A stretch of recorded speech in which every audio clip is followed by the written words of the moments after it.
High end hello myself অনিমান রয়। আর আজকে হচ্ছে thermodynamics এর পার্ট 4। আজকে আমরা দেখবো হচ্ছে সেকেন্ড ল অফ থার্মোডাইনামিক্স সম্পর্কে। Okay, so second law of thermodynamics কি?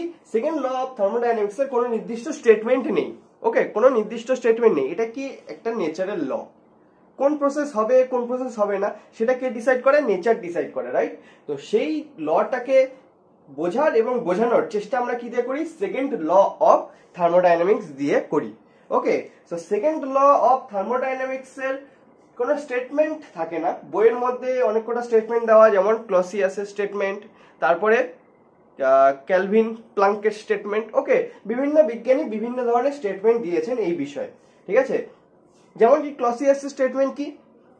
স্বয়ংক্রিয় পদ্ধতিতে মানে অটোমেটিক্যালি কোনো নিম্ন তাপমাত্রার বস্তু থেকে কোনো উচ্চ তাপমাত্রার বস্তুতে আমরা তাপকে প্রবাহিত করতে পারি না। ওকে, সেকেন্ড ল অফ থার্মোডাইনামিক্স পুরোটা এক্সাম্পল দিয়ে বোঝার। যেমন কি ধরলাম, এটা একটা বস্তু, এর টেম্পারেচার হচ্ছে 100 ডিগ্রি সেলসিয়াস। এখানে একটা বস্তু আছে 0 ডিগ্রি সেলসিয়াস। এবার এই দুটোকে আমরা যদি জয়েন্ট করে দেই, এই দুটোকে আমরা কি করি? জয়েন্ট করে দিই, তাহলে কি হবে? হিট কোন দিক থেকে কোন দিকে ফ্লো করবে? হিট এদিক থেকে এদিকে ফ্লো করবে, রাইট? এটা আমরা সবাই জানি।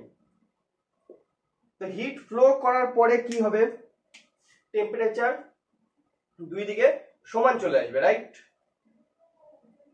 এদিকে কত চলে আসলো? 50 ডিগ্রি সেলসিয়াস। এদিকে কত চলে আসলো?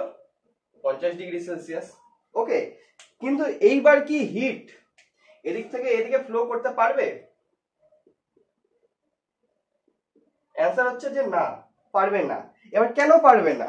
ফার্স্ট ল অফ থার্মোডাইনামিক্স আমরা যদি দেখি, তো এই প্রসেসটা যেমন ফার্স্ট ল অফ থার্মোডাইনামিক্স কে মেনে চলছে, 100 থেকে 0তে যাচ্ছে, হিট এদিক থেকে এদিকে ট্রান্সফার হচ্ছে, যার জন্য কি হচ্ছে? ইন্টারনাল এনার্জি বাড়ছে, এটার কমছে, তার জন্য এদিকে যে টেম্পারেচার কমছে, এর বাড়ছে, ঠিক আছে? এবার হিট যদি এখান থেকে এখানে যায়, বা এটার থেকেও যদি এটাতে যায়, 0 থেকে যদি 100তে যায়, তাহলে কি ফার্স্ট ল অফ থার্মোডাইনামিক্স কে কি মানে মানা করে দেয়, মানে যে মানবে না, এরকম ব্যাপার কি? এরকম তো না। কারণ এখান থেকে এখানে যাওয়ার সময় কি হবে? হিট এদিক থেকে এদিকে যাবে, মানে এদিককার ইন্টারনাল এনার্জি আরো কমে যাবে, এদিককার ইন্টারনাল এনার্জি আরো বাড়বে, যার জন্য এদিককার টেম্পারেচার আরো কমে যাবে, এদিককার টেম্পারেচার আরো বেড়ে যাবে। তো ফার্স্ট ল অফ থার্মোডাইনামিক্স কে তো এও মেনে চলছে, কিন্তু এটা হয় না। কেন? কারণ এটা নেচার ডিসাইড করে দিচ্ছে যে হাই টেম্পারেচার থেকে লো টেম্পারেচারের দিকেই হিট ফ্লো করবে, ঠিক আছে? যেমন কি জল উপর থেকে নিচে, হাই পটেনশিয়াল থেকে লো পটেনশিয়ালে আসে, রাইট? জল যে ফ্লো হয় সেরকম উঁচু জায়গা থেকে নিচু জায়গাতে ফ্লো হয়। এরকম তো না যে জল নিচু জায়গা থেকে উপর জায়গায় ফ্লো করবে, এরকম হবে না। আবার কারেন্টও কি হয়? হাই পটেনশিয়াল থেকে লো পটেনশিয়ালে ফ্লো হয়, উল্টা দিকে তো হয় না। তো সেই সেম জিনিসটাই কি হয়? ব্যাখ্যা করা হয় সেকেন্ড ল অফ থার্মোডাইনামিক্স দিয়ে। ওকে, কি দিয়ে? সেকেন্ড ল অফ থার্মোডাইনামিক্স দিয়ে। ফার্স্ট ল অফ থার্মোডাইনামিক্স কি ছিল? dq equal to dw plus du, right? এটা কি ফার্স্ট ল অফ থার্মোডাইনামিক্স। এই লতে কি বলা যায়? কোনো প্রসেসে যদি হিট দেওয়া হয় বা নেওয়া হয়, তাহলে সেই হিটটা কি করবে? হয় ওয়ার্ক ডানে ইউজ হবে, নাহলে ইন্টারনাল এনার্জি চেঞ্জে ইউজ হবে, রাইট? তো এখান থেকে যখন এখানে হিট যাচ্ছে, তখন কি হচ্ছে? হিট এখান থেকে এদিকে যাচ্ছে, তো ওয়ার্ক ডান তো হচ্ছে না। এই ক্ষেত্রে ধরে নিলাম কোনো বাইরে কোনো হিট নষ্ট হচ্ছে না, লস হচ্ছে না। তো কি হচ্ছে? এদিক থেকে ইন্টারনাল এনার্জি কমে এদিকে ইন্টারনাল এনার্জি বাড়ছে। এটা ফার্স্ট ল অফ থার্মোডাইনামিক্সকে মেনে চলে, রাইট?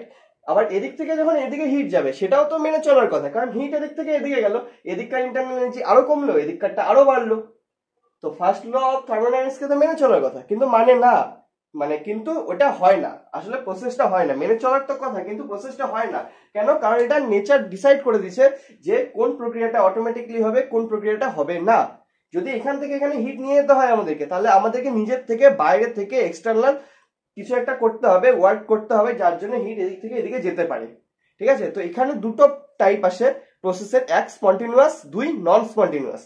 ওকে, স্পন্টেনিয়াস প্রসেস কোনগুলো? যেগুলো অটোমেটিক্যালি হয়, যেগুলো নেচার ডিসাইড করে দিয়েছে যে হবে। যেমন হাই টেম্পারেচার থেকে লো টেম্পারেচারের দিকে হিট ফ্লো করতে পারে। ওকে, এরকম টাইপের জিনিস, এটা স্পন্টেনিয়াস। নন স্পন্টেনিয়াস কোনগুলো? যেগুলো অটোমেটিক হতে পারে না। যেমন এটা 50, এটাও 50, যদি জোড়া লাগিয়ে দিই, তাহলে কি এদিক থেকে এদিকে বা এদিক থেকে এদিকে হিট ফ্লো করবে? করবে না। এটা কি নন স্পন্টেনিয়াস। কারণ এই প্রসেস করাতে হলে আমাদেরকে বাইরে থেকে কিছু করতে হবে। একে জোর দিয়ে করাতে হবে কাজটা, ঠিক আছে। তো স্পন্টেনিয়াস আর নন স্পন্টেনিয়াস এই দুটো কনসেপ্ট আমাদের কেমিস্ট্রিতে বেশি আসে।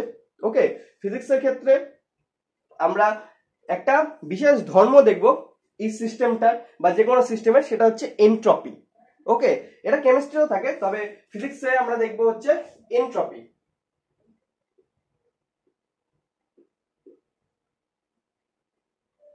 এটা কেমিস্ট্রিতেও থাকে। ওকে, এনট্রপি কি? এনট্রপি হচ্ছে এই সিস্টেমটার বা যে কোনো সিস্টেমের কি একটা ধর্ম, ঠিক আছে। সে ডিসাইড করে যে কোন প্রক্রিয়াটা বা কোন প্রসেসটা স্পন্টেনিয়াস হবে, কোনটা হবে না, ঠিক আছে। এবার কি নীতি মানে কিভাবে হয় সেটা ডিসাইড করে। যে প্রসেসের মাধ্যমে এনট্রপি বৃদ্ধি পায় সেটা কি হয়, সেটা হচ্ছে স্পন্টেনিয়াস। আর যে প্রসেসে এনট্রপি হ্রাস পায় সেই প্রসেসটা কি, সেই প্রসেসটা হচ্ছে নন স্পন্টেনিয়াস। এবার প্রকৃতিতে কোনো কিছুই কি হতে পারে, নন স্পন্টেনিয়াস হতে পারে না, মানে অটোমেটিক্যালি হতে পারে না। স্পন্টেনিয়াস প্রক্রিয়াগুলোই হওয়া সম্ভব। তো এনট্রপি কি হয়, সবসময় বাড়তে থাকে।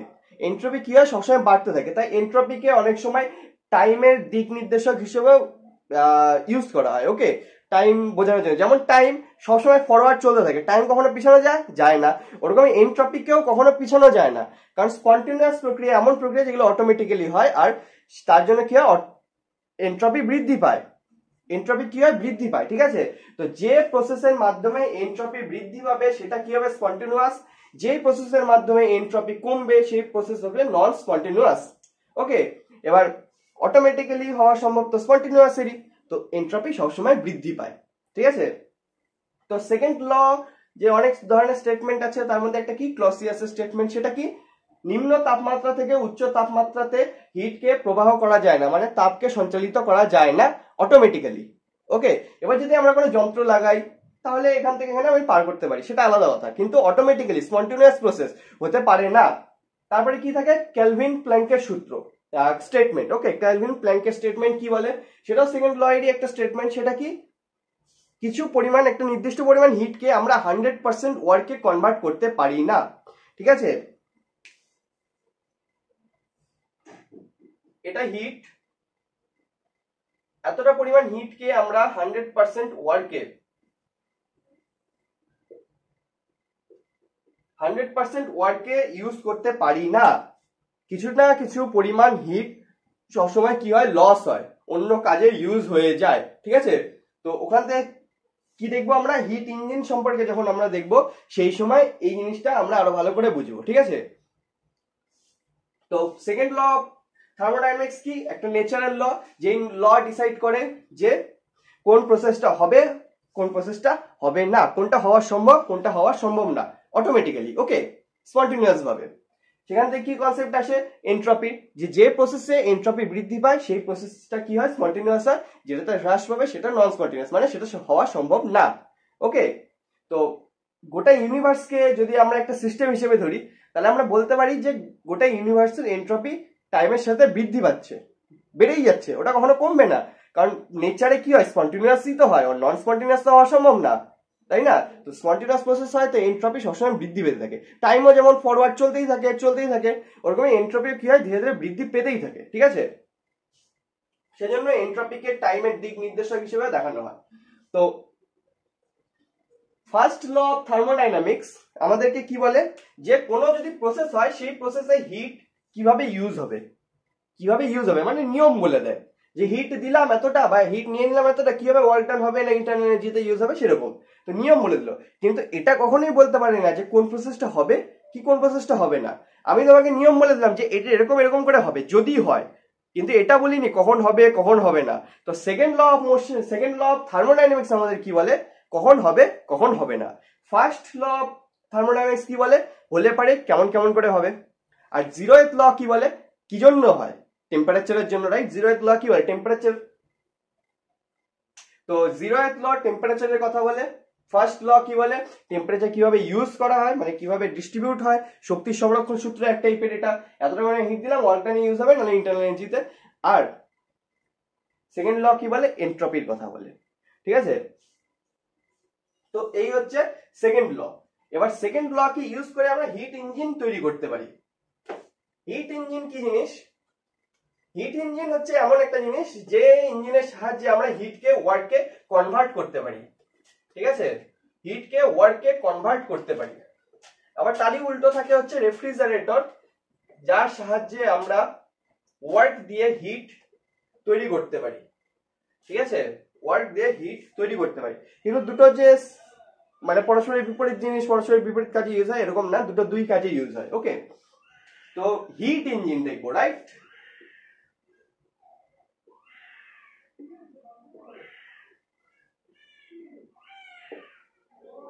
আশা করি বানান ঠিক লিখলাম, হিট ইঞ্জিন। তো হিট ইঞ্জিনের জন্য ডায়াগ্রাম কেমন হয়, আমাদের লাগে হচ্ছে একটা সোর্স, আর একটা কি লাগে, একটা লাগে হচ্ছে সিঙ্ক। একটা সোর্স একটা সিঙ্ক। সোর্স কি আর সিঙ্ক কি, এ দুটো হচ্ছে তাপ আধার। ওকে, এগুলো কি তাপ আধার। এবার তাপ আধার কি জিনিস, এটা একটা নতুন জিনিস, নতুন কনসেপ্ট।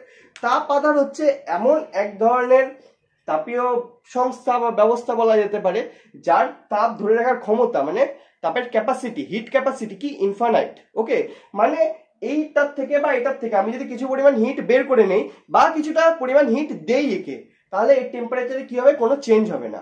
ওকে, তাহলে এর টেম্পারেচার কি থাকবে, কনস্ট্যান্ট থাকবে। এর T1 ধরলাম, এর T2 ধরলাম, তো এর থেকে যদি আমি টি নিয়ে মানে কিছুটা পরিমাণ হিট নিয়ে নিই তাও এর টেম্পারেচার T1ই থাকবে, আর এর থেকে যদি হিট দেই আমি একে তাহলে এর টেম্পারেচার T2ই থাকবে। বা যদি উল্টা করি, এর থেকে নিয়ে নিলাম তাও টেম্পারেচার T2ই থাকবে, একে যদি দেই তাও টেম্পারেচার T2ই থাকবে, ঠিক আছে।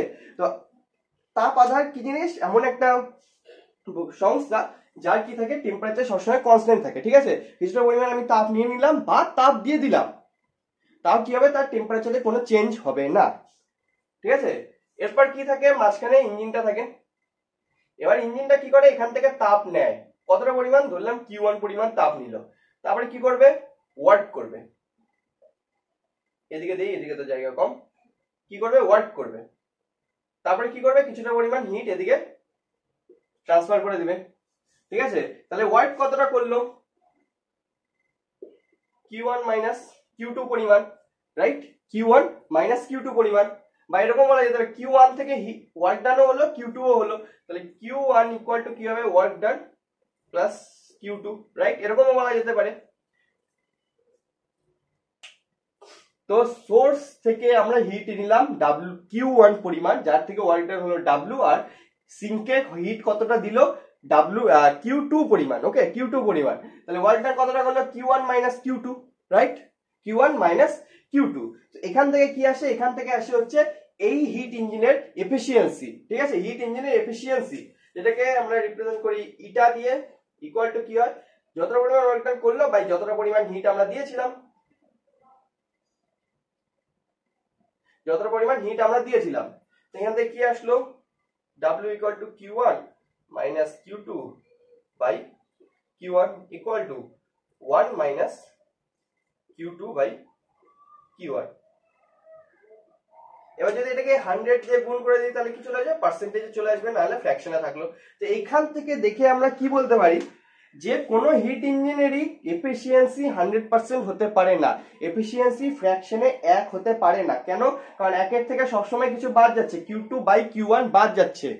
এবার Q2 পরিমাণ হিট তো আসবে, যেটা কি ছিল, যেটা ছিল কেলভিন প্ল্যাঙ্কের স্টেটমেন্ট, যে কিছুটা পরিমাণ তাপ Q1 পরিমাণ তাপকে সম্পূর্ণরূপে ওয়ার্কে কনভার্ট করা যায় না, কার্যে পরিণত করা যায় না, কিছুটা পরিমাণ হিট কি হবে, লস হবেই। কতটা হচ্ছে, যেটা গিয়ে সিঙ্কে গিয়ে পড়ছে সেটা হচ্ছে Q2 পরিমাণ, রাইট। যেহেতু মাইনাস যাচ্ছে তাই ইটার ভ্যালু কি হবে, একের থেকে সবসময় কম হবে, মানে 100% এর থেকে তো কম হবে। 100% এফিশিয়েন্ট ওয়ার্ক হিট ইঞ্জিন তৈরি করা সম্ভব না। ওকে, এবার যদি থিওরিটিক্যালি ধরি তাহলে তো সম্ভব হবে। কিরকম,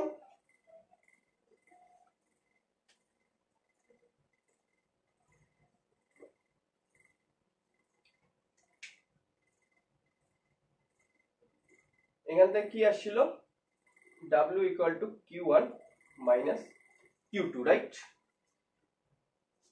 এটাকে 100% মানে এফিসিয়েন্সিকে যদি আমাকে 100% এ আনতে হয় তাহলে কি করতে হবে, তাহলে Q2 কে 0 করতে হবে। Q2 কে যদি 0 করে দিই তাহলে এফিসিয়েন্সি কি হবে 1 এর সমান হবে, মানে 100% হবে, রাইট? আর Q1 তো থাকতেই হবে, Q1 কে তো জিরো করা যাবে না। Q2 কে জিরো করার মানে কি? জিরো করার মানে এই পাশে যে হিট আসছিল সেটা আসবে না, এখানে যে হিট আসছিল সেটা আর আসবে না, মানে সিঙ্কের আমাদের দরকার নেই। সিঙ্কের আমাদের কি কোনো দরকার নেই, মানে আমরা একটা সিঙ্গেল বডি দিয়েই কি করতে পারি, হিট ইঞ্জিন তৈরি করতে পারি।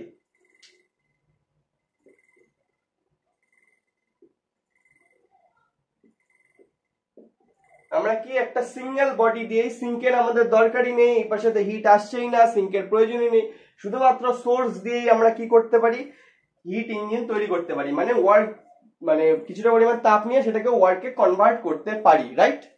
কিন্তু তাপ সঞ্চালনের মূল নীতি কি? টেম্পারেচারের ডিফারেন্স না থাকলে তাপ সঞ্চালিতই হবে না, তাপ কি হবে, সঞ্চালনই হবে না, তাপের ট্রান্সমিশনই হবে না। যদি টেম্পারেচারের ডিফারেন্স না থাকে, T1 T2 মধ্যে যদি ডিফারেন্স নাই থাকে, ঠিক আছে, জেনারেল কেসে এখানে কি ছিল, T1 is greater than T2 ছিল, যেটা লিখিনি, তো লিখে দিলাম, ওকে। তো যদি সোর্সের মানে সোর্স আর সিঙ্ক এদের মাঝে যদি টেম্পারেচার ডিফারেন্স নাই থাকে, তাহলে কি তাপ সঞ্চালন হবে? এর থেকে আমরা তাপ বের করতে পারবো না। তাপই যদি সঞ্চালন না হয়, তাহলে আর ওয়ার্ক কি করে করবো সেটাতে কার্য কি করে করবো, সেটাকে কার্যে কি করে রূপান্তর করবো, আমরা করতেই পারবো না। সো সিঙ্গেল বডি দিয়ে কখনো কি হতে পারে না, হিট ইঞ্জিন তৈরি করা যেতে পারে না। আর যেহেতু সিঙ্গেল বডি দিয়ে হিট ইঞ্জিন তৈরি করা যেতে পারে না, তাই আমাদের সিঙ্ক লাগবে। সিঙ্ক লাগলে কি হবে, টেম্পারেচারের ডিফারেন্স হবে, টেম্পারেচার ডিফারেন্স হলে কি হবে, কিছুটা পরিমাণ হিট সিঙ্কে গিয়ে জমা হবে, যত সামান্যই হোক তাও কিছুটা পরিমাণ হিট কি সিঙ্কে গিয়ে জমা হবে, যেটা কি Q2 পরিমাণ।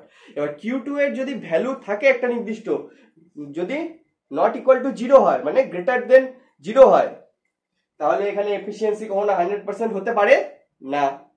এফিসিয়েন্সি কখনো 100% হতে পারে না, কারণ এফিসিয়েন্সি কি হবে 1 minus Q2 by Q1। Efficiency কি 1 minus Q2 by Q1, right? তো Q2 তো একটা ভ্যালু থাকলো, যেহেতু নট ইকুয়াল টু 0, 0 হতে পারে না, 0 থেকে বড় হবে, তো সেই জন্য কি হবে, এখানে এফিসিয়েন্সি 1 এর থেকে তো ছোট আসবেই। তো নেচারে 100% এফিসিয়েন্ট হিট ইঞ্জিন বানানো সম্ভব না, বা উইদাউট এনি মানে হিট আমরা কোনো ওয়ার্ক করতে পারি না। মানে শক্তির, এটাও কি কনজারভেশন ল একটা, যে শক্তিকে তৈরি করা যায় না। এখানে যদি হিট যদি নাই আসে, তাহলে আমরা এনার্জি পেলামই না, শক্তি পেলামই না, শক্তি না পেয়ে আমরা এখানে কাজ করে ফেলছি, এটা কি সম্ভব না। আমরা জাস্ট হিটকে ওয়ার্কে কনভার্ট করতে পারি, হিটই যদি না থাকে তাহলে ওয়ার্কে কি করে কনভার্ট করবো, করাই সম্ভব না, ঠিক আছে। তো ওইভাবে দেখতে গেলে এটা কি শক্তির কনজারভেশন ল কেও কি করে মেনে চলে না, ঠিক আছে, যদি আমরা 100% এফিসিয়েন্ট হিট ইঞ্জিন বানানোর চেষ্টা করি, তো সেটা কখনোই সম্ভব না। ওকে, তো হিট ইঞ্জিনের এফিসিয়েন্সি কত আসে, যেটা একটা ইম্পর্টেন্ট সূত্র বা ফর্মুলা বলা যেতে পারে, সেটা হচ্ছে এটা equal to 1 minus Q2 by Q1। Okay, Q2 কি কতটা পরিমাণ হিট সিঙ্কে গিয়ে পড়ছে, বাই Q1 কি কতটা পরিমাণ হিট আমরা সোর্স থেকে নিচ্ছি, আর 1 মাইনাস একটা কনস্ট্যান্ট। ওকে,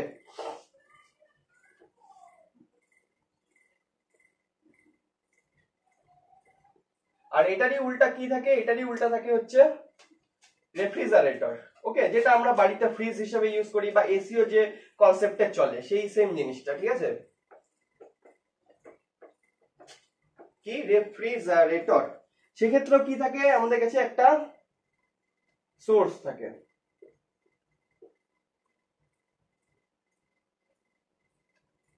একটা কি থাকে, সিঙ্ক থাকে, যাদের মধ্যে টেম্পারেচার কি থাকে T1 T2, কি থাকে temperature T1 T2, T1 is কি গ্রেটার দেন T2। ওকে, এইবার আমরা তাপকে কি করব, এখানে ইঞ্জিনটা, তো এখানে আমরা তাপকে কি করব, এই পাশ থেকে নিব, ধরলাম Q2 পরিমাণ তাপ নিলাম, এবার কি করব, ওয়ার্ক করব, তার ফলে কি হবে, এদিকে হিট কত যাবে, Q1 পরিমাণ, কত হিট যাবে, Q1 পরিমাণ। তাহলে Q1 ইকুয়াল টু কি হলো, W plus Q2। Q1 equal two কি হলো, W plus Q2, right, Q1। ওকে, তাহলে আগের বার কি ছিল, হিট দিয়ে আমরা ওয়ার্ক তৈরি করছিলাম, হিট ওয়ার্ককে বাইরে বের করছিলাম, এবার ওয়ার্ক আমরা ভিতরে দিব, মানে এক্সট্রা কাজ করব, ওয়ার্ক করব। ওই যেটা বলা ছিল, কি ছিল, ক্লসিয়াসের স্টেটমেন্ট, যে অটোমেটিক্যালি বা স্পন্টেনিয়াস ভাবে লো টেম্পারেচার থেকে হাই টেম্পারেচারে আমরা কি করতে পারি না, তাপকে সঞ্চালিত করতে পারি না। তাহলে করার উপায় কি, ওয়ার্ক করা, কোনো না কোনো প্রকারের ওয়ার্ক করা, যে ওয়ার্ক করে আমরা এই হিটকে এই পাশ থেকে এই পাশে ট্রান্সফার করতে পারছি। ঠিক আছে, হিটকে কি করতে পারছি, ট্রান্সফার করতে পারছি। ঠিক আছে, তো এই রেফ্রিজারেটরের ক্ষেত্রে কি থাকে, ক্রিয়া গুণাঙ্ক থাকে। হিট ইঞ্জিনের ক্ষেত্রে কি ছিল, এফিসিয়েন্সি ছিল, এর ক্ষেত্রে কি থাকবে, ক্রিয়া গুণাঙ্ক। ওকে, সেই ক্ষেত্রে কি হবে, কতটা পরিমাণ দিলাম, কতটা পরিমাণ দিলাম বাই কতটা ওয়ার্ক করলাম, রাইট, কতটা পরিমাণ দিলাম বাই কতটা ওয়ার্ক করলাম।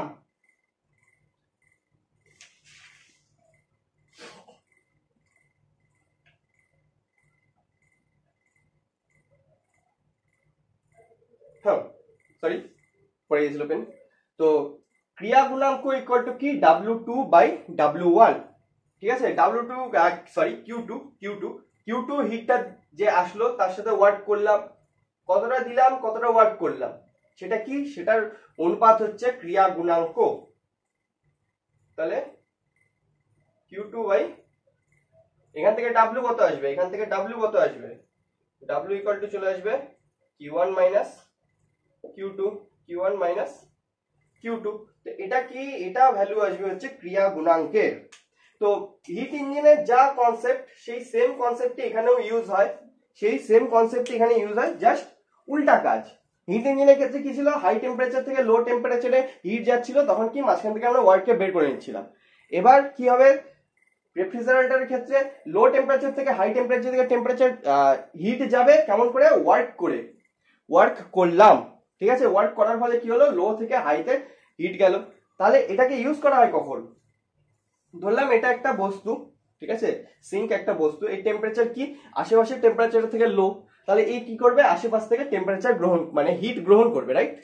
যদি বেসিকে চলে আসি, যদি কি করি, বেসিকে চলে আসি আমরা,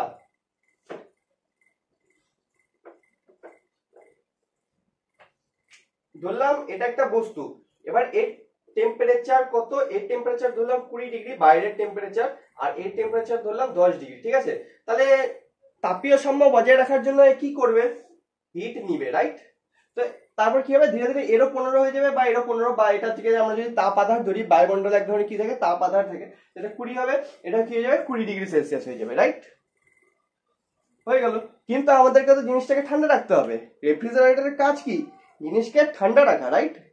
তাহলে এই যে যতটা পরিমাণ হিট নিচ্ছে, যতটা পরিমাণ হিট নিচ্ছে, ধরলাম x ক্যালোরি নিচ্ছে, তাহলে আমাদেরকে কি করতে হবে, ওয়ার্ক ডান করে, মানে ওয়ার্ক দিয়ে এই 10 না, তো x ক্যালোরি তাপকে আমাদেরকে বের করে দিতে হবে, x ক্যালোরি তাপকে আমাদেরকে বের করে দিতে হবে। ঠিক আছে, এবার তার জন্য কতটা পরিমাণ ওয়ার্ক ডান করতে হলো, W পরিমাণ। তাহলে ক্রিয়া গুণাঙ্ক কি হবে, ক্রিয়া গুণাঙ্ক হবে যতটা পরিমাণ বের করলাম x পরিমাণ বাই W, x পরিমাণ বাই W, কতটা পরিমাণ ওয়ার্ক ডান করলাম। ঠিক আছে, তো রেফ্রিজারেটর কিভাবে কাজ করে, একটা বস্তু যেটাকে আমাদের ঠান্ডা রাখতে হবে, অবভিয়াসলি রেফ্রিজারেটরের কাজই তাই। তো আশেপাশের পরিবেশ বা সারাউন্ডিং থেকে তো হিট অ্যাবজর্ব করবে, রাইট, তাপের সামনে আসার জন্য। কিন্তু আমাদেরকে কি করতে হবে, যতটা পরিমাণ হিট সারাউন্ডিং থেকে নিবে, ততটা পরিমাণ হিট আমাদের কি করতে হবে, বের করে দিতে হবে, ওয়ার্ক ডান করে, কাজ করে। ওই ইঞ্জিনের, এই ইঞ্জিনের কাজই তাই, যে হিটটাকে বের করে দিবে, যত পরিমাণ হিট ঢুকবে তত পরিমাণ বের করে দিবে। তাহলে কি থাকবে, সেই বস্তুটা ঠান্ডা অবস্থায় থাকবে। রেফ্রিজারেটরের কাজই যা, সেখান থেকে কি আসে, ক্রিয়া গুণাঙ্ক আসে। ঠিক আছে, সেখান থেকে কি আসে, ক্রিয়া গুণাঙ্ক আসে, যেটা কি x বাই ডাব্লিউ, বা আগের সূত্র, এই ডায়াগ্রাম থেকে যদি দেখি, তাহলে ক্রিয়া গুণাঙ্ক